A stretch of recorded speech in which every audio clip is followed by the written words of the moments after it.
అంటే సేవకుడు గట్టిగా మాట్లాడి హృదయాన్ని నొచ్చుకునేటట్టుగా మాట్లాడినప్పుడు కొంతమంది ఆహాబులాగా మంచం ఎక్కి పడుకుంటారు.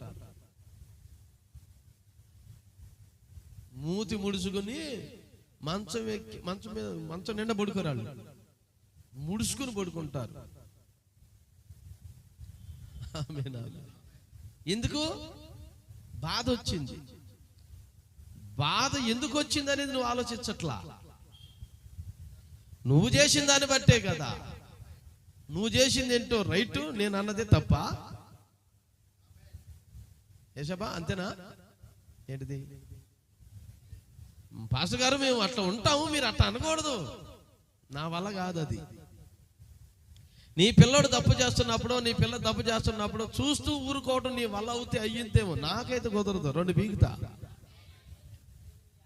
పీకటం మాత్రం